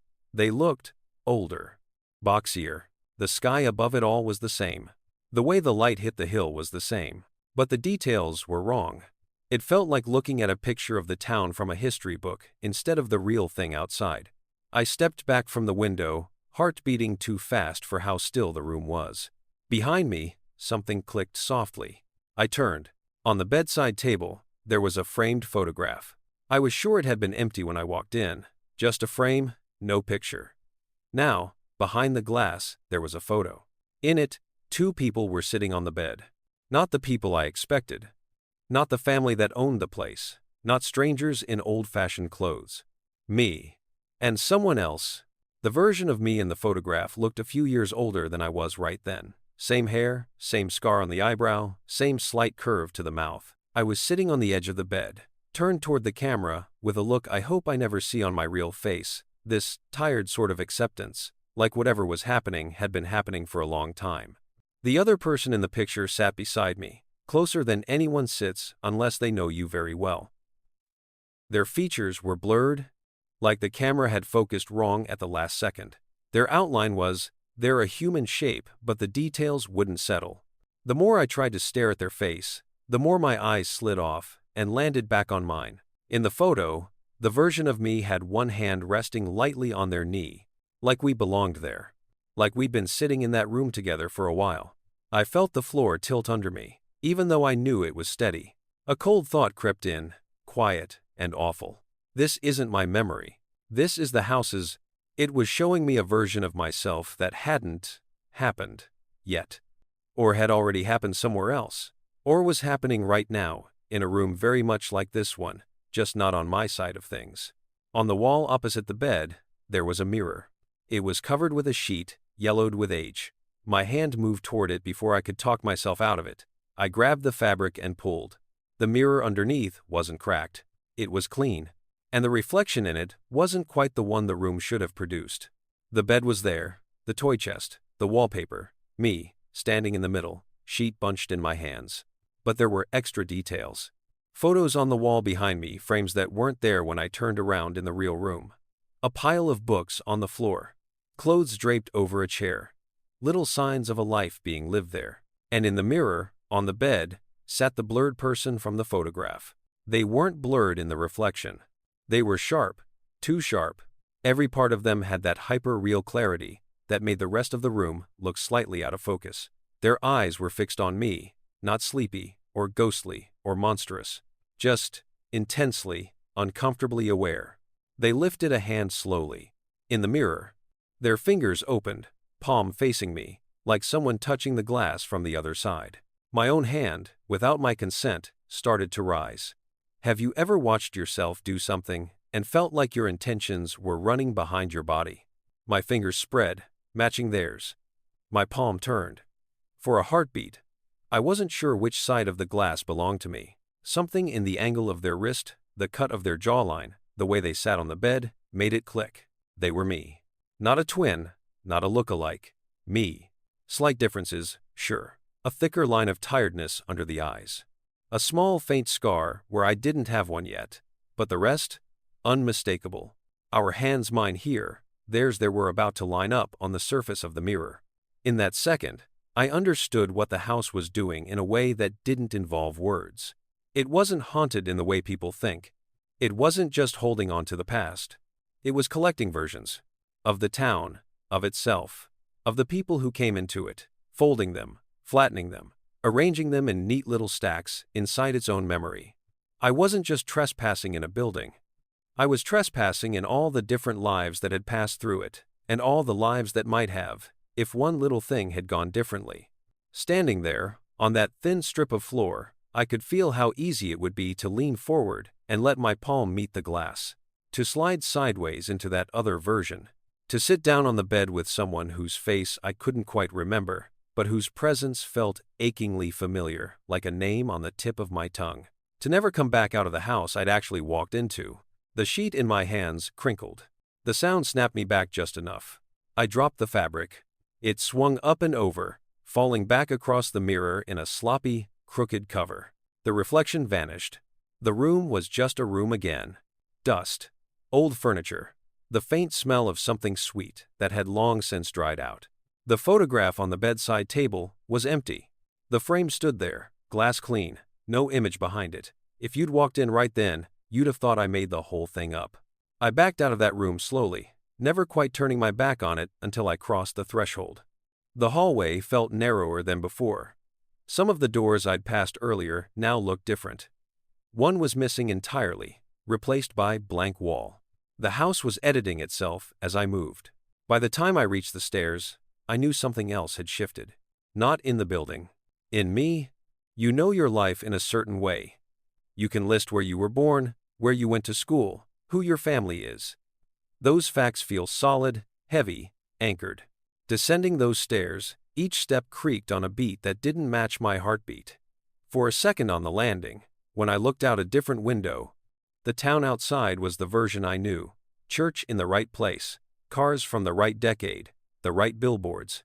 But when I fumbled for my phone and checked my own name in my contacts, the spelling was slightly off. One extra letter? Like I'd always been that way. Like nothing had changed. When I finally stepped back out into the yard, the sky looked a little too bright. The air felt a little too thin. The notice on the gate still flapped in the breeze, announcing the future hotel. The name of the development company at the bottom was one I didn't recognize. Not just unfamiliar. Wrong. Later that night, I pulled out old papers, birth certificate, school reports, junk I hadn't looked at in years. The house on the hill was in none of them. Not as an address, not as a landmark. It was like it had been erased from the official version of the town. But when I close my eyes, I can still walk that upstairs hallway in my head, count the doors, find the pale blue one. And every now and then, in the reflection of my bathroom mirror or a dark shop window, I catch a glimpse of a room behind me that isn't mine. A bed in the wrong place. Wallpaper with flowers I've never bought. And on the edge of the frame, just before I turn, a hand lifting my hand. Not quite my hand reaching out, from a house that doesn't like to let go of any version of the people who step inside. Including the ones that never made it back down those stairs.